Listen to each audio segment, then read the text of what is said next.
Bismillahirrahmanirrahim. Assalamualaikum warahmatullahi wabarakatuh. Bismillah, alhamdulillah, wassalatu wassalamu ala rasulillah. Asyhadu an la ilaha illallah wa asyhadu anna muhammadar rasulullah. Allahumma salli ala sayyidina Muhammad wa ala ali sayyidina Muhammad. Rabbi shrah li sadri wa yassir li amri wahlul 'uqdatam min lisani yafqahu qawli, amma ba'd. Saudara-saudara sekalian, alhamdulillah di pertemuan ini kita akan membahas tentang teori pertukaran sosial atau social exchange theory. Nah, di pertemuan yang sebelumnya pernah dibahas tentang kategorisasi organisasi berdasarkan pengendaliannya. Pada umumnya lembaga-lembaga keagamaan, kepemimpinannya itu dikendalikan dengan norma-norma sosial, karena organisasi agama ini diklasifikasikan oleh Amitai Etzioni sebagai organisasi budaya dan dikendalikan dengan normatif ya. Sebaliknya organisasi ekonomi disebut sebagai organisasi utiliter karena tujuannya adalah economic goals dan dikendalikan dengan reward and cost. Nah, tetapi pada hari-hari ini, zaman ini ya, banyak lembaga keagamaan yang sudah dimix ya dengan manajemen modern karena dikendalikan oleh norma-norma utiliter dan menggunakan sekali lagi manajemen modern. Sebagai contoh ada lembaga-lembaga amil zakat seperti Dompet Du'afa Republika, ada Baznas, ada Inisiatif Zakat Indonesia, Yatim Mandiri Surabaya, NU Care Lazisno, Lazis Muhammadiyah dan lain-lain. Nah, berdasarkan hal di atas, maka penting kiranya disampaikan teori pertukaran sosial. Jadi, walaupun lembaga-lembaga tadi lembaga-lembaga keagamaan ya, tetapi menggunakan manajemen modern. Oleh karenanya sekali lagi seperti organisasi utiliter lainnya perlu disampaikan teori pertukaran sosial. Nah, teori pertukaran sosial adalah teori dalam ilmu sosial yang menyatakan bahwa dalam sebuah hubungan sosial terdapat unsur ganjaran, pengorbanan, dan keuntungan yang saling mempengaruhi. Teori ini menjelaskan bagaimana manusia memandang tentang hubungan kita dengan orang lain sesuai dengan anggapan diri manusia tersebut terhadap keseimbangan antara apa yang diberikan ke dalam hubungan dan apa yang dikeluarkan dari hubungan itu, jenis hubungan yang dilakukan, dan kesempatan memiliki hubungan yang lebih baik dengan orang lain. Nah, dalam kesempatan hari ini saya akan menyampaikan teori pertukaran sosial dari George Casper Homans. Walaupun teori ini sebenarnya dalam lingkup mikro, tetapi kita bisa memahami ketika terjadi hubungan di dalam sebuah organisasi ini bisa diperluas.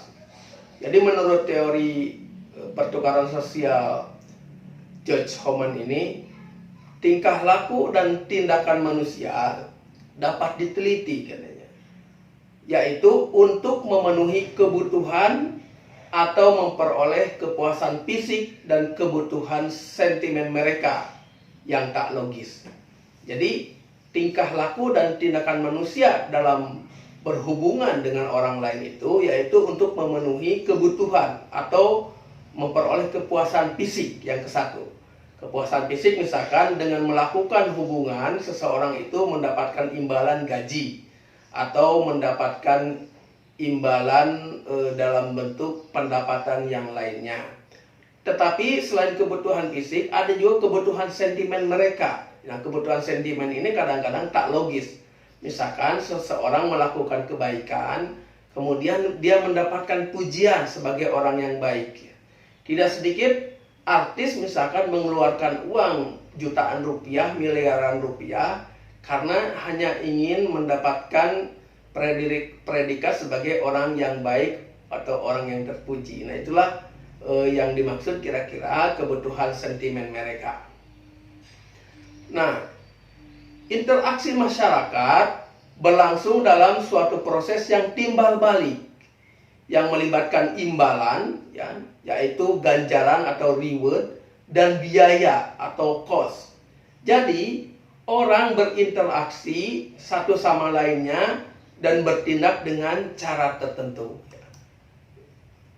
Nah, aktivitas pertukaran sosial meliputi dua individu atau hubungan dua arah akan mengikuti hukum-hukum sebagai berikut. Yang ke satu, tindakan di masa lalu memperoleh imbalan, maka tindakan itu akan dilakukan ulang pada masa kini. Nah, proposisi ini menyatakan bahwa bila seseorang berhasil memperoleh ganjaran, maka ia akan cenderung mengulangi tindakan tersebut. Proposisi ini menyangkut hubungan antara apa yang terjadi di waktu silam dengan yang terjadi pada waktu sekarang. Nah, proses di hal ini disebut juga sebagai proposisi sukses. Jadi, apabila seseorang yang melakukan tindakan, kemudian tindakan itu mendapatkan ganjaran atau mendapatkan pujian dari orang lain, maka tindakan itu akan dilakukan ulang pada masa kini. Nah, jadi tentu saja misalkan sebagai seorang pemimpin, ya, dalam konteks pemimpin, apabila ada seseorang, dalam hal ini misalkan anak buah kita yang melakukan kebaikan, maka berikanlah kepada dia itu minimal pujian, ya. Anda telah berlaku baik, misalkan saya salut terhadap Anda. Atau kalau ada dalam bentuk fisik, misalkan dikasih imbalan, apa kenaikan pangkat dan sebagainya, maka perbuatan itu akan dilakukan oleh yang bersangkutan karena terbukti bahwa perbuatan itu memberikan manfaat terhadapnya. Ini proposisi yang pertama. Kemudian proposisi yang kedua, aktivitas seseorang yang dilakukan dalam waktu tertentu selalu memperoleh imbalan, maka aktivitas yang sama akan sering dilakukan orang lain. Nah, proposisi ini menyangkut frekuensi ganjaran yang diterima atas tanggapan atau tingkah laku tertentu dan kemungkinan terjadinya peristiwa yang sama pada waktu sekarang. Makin sering dalam peristiwa tertentu tingkah laku seseorang memberikan ganjaran terhadap tingkah laku orang lain, makin sering pula orang lain itu mengulang tingkah lakunya itu. Nah, hal ini disebut juga sebagai proposisi stimulus. Nah, jadi kalau ada seseorang melakukan kebaikan, kemudian orang itu mendapatkan ganjaran, maka orang lain itu akan cenderung meniru terhadap orang itu, ya. Jadi dalam bahasa agama, misalkan jika kita melakukan sesuatu kebaikan, maka kebaikan itu diikuti oleh orang lain, maka ganjaran orang yang mengikuti itu didapatkan juga oleh orang yang memberikan contoh. Nah, dalam hal ini tentu saja seseorang itu akan cenderung mengikuti kepada orang lain jika mendapatkan ganjaran. Misalkan seorang anak yang biasa melakukan belajar bersama atau diskusi bersama teman, ternyata kemudian nilainya itu bagus, maka teman-teman yang lainnya akan cenderung mengikuti belajar bersama itu. Nah, ini contoh-contoh yang seperti ini setelah dilakukan penelitian dan menjadi teori. Oleh karenanya, apabila sebuah kebaikan ingin ditiru oleh orang lain, maka kebaikan itu harus, sekali lagi ya, si pemimpinnya memberikan apresiasi terhadap kebaikan itu, maka karyawan yang lainnya akan mengikuti terhadap karyawan yang sudah diberikan oleh pemimpinnya itu apresiasi. Yang ketiga, aktivitas yang memberikan nilai-nilai bagi seseorang, maka aktivitas itu akan sering dilakukan. Proposisi ini memberikan arti bahwa memberikan arti atau nilai kepada tingkah laku yang diarahkan oleh orang lain terhadap aktor. Makin bernilai bagi seseorang sesuatu tingkah laku orang lain yang ditujukan kepadanya, makin besar pula kemungkinan atau makin sering ia akan mengulangi tingkah lakunya ini. Nah, ini disebut juga sebagai proposisi nilai ya. Kalau nilai itu sekali lagi tidak mesti berhubungan dengan materi ya. Tidak harus selalu mendapatkan uang misalkan. Ada seseorang sekali lagi misalkan dia rajin membersihkan lingkungan. Kemudian lingkungan yang bersih, maka orang-orang di sekitar masyarakat itu memberikan cap kepada dia bahwa dia orang yang baik. Maka perbuatan membersihkan lingkungan itu akan selalu dilakukannya. Kemudian ada seorang anak yang berbuat baik kepada orang tuanya, kemudian orang tuanya memberikan nilai kepada anaknya itu bahwa anak itu anak yang rajin, maka perbuatan itu akan selalu dilakukan oleh anak itu. Nah, tentu saja seorang pemimpin di sini sekali lagi harus bisa memberikan apresiasi ya, berbentuk nilai ya, dalam bentuk ucapan-ucapan yang baik, dalam bentuk pemberian penghargaan dan sebagainya. Kalau di Indonesia misalkan setiap tanggal 17 Agustus peringatan kemerdekaan itu sering diberikan bintang-bintang penghargaan ya, bintang mahakarya dan sebagainya. Itu bintang itu seringkali hanya berbentuk plakat atau berbentuk tulisan sertifikat ya. Seringkali juga tidak diikuti misalkan dengan pemberian hadiah berupa uang. Tetapi orang itu merasa bangga dengan mendapatkan penghargaan seperti itu. Nah, ini yang disebut dengan proposisi nilai juga ya. Jadi ini penting dilakukan oleh seorang pemimpin untuk senantiasa secara reguler misalkan ya, memberikan penghargaan terhadap karyawan-karyawan yang terbaiknya. Kalau dosen misalkan dosen yang terbaik diberikan penghargaan dan demikian juga seterusnya. Kemudian proposisi keempat dari teori pertukaran sosial, di dalam jangka waktu tertentu suatu aktivitas memperoleh imbalan, kemudian nilai imbalan tersebut akan menurun, akhirnya tak menarik orang untuk melakukannya lagi. Nah, proposisi ini menjelaskan bahwa makin sering orang menerima ganjaran dari orang lain, makin berkurang nilai dari setiap tindakan yang dilakukan berikutnya. Ini disebut juga sebagai proposisi depresiasi satiasi. Nah, saudara-saudara sekalian, misalkan ada seorang yang ulang tahun, setiap tahunnya itu selalu dikasih boneka saja, maka lama-lama dia bosan dengan apresiasi berbentuk boneka itu. Jadi nilainya itu menurun.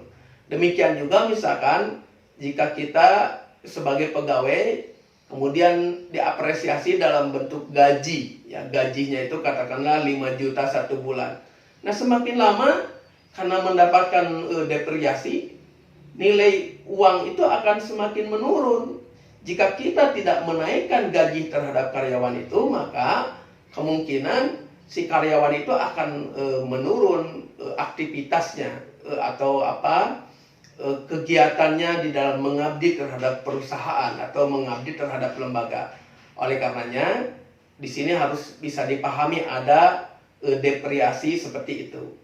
Nah, misalkan kenapa di negara kita itu ya setiap beberapa tahun sekali ada kenaikan gaji misalkan untuk PNS. Kenapa dilakukan seperti itu? Karena ada depresiasi nilai ya, uang yang zaman dahulu misalkan kerupuk itu harganya Rp500, maka kerupuk yang zaman dahulu Rp500 hari ini harus ditebus dengan uang Rp1.000 dengan besar yang sama, tapi uangnya sama. Itulah depresiasi nilai. Oleh karenanya seorang pemimpin itu harus memahami itu dalam teori pertukaran sosial ya.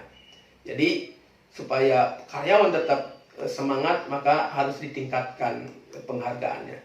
Kemudian yang kelima ya, proposisi yang kelima mengatakan dalam jangka waktu tertentu suatu aktivitas dilakukan seseorang bagi orang lain memperoleh imbalan tak setimpal, maka kemungkinan besar orang itu akan memperlihatkan tingkah laku tak menyenangkan, seperti kecewa, marah, atau bersifat agresif.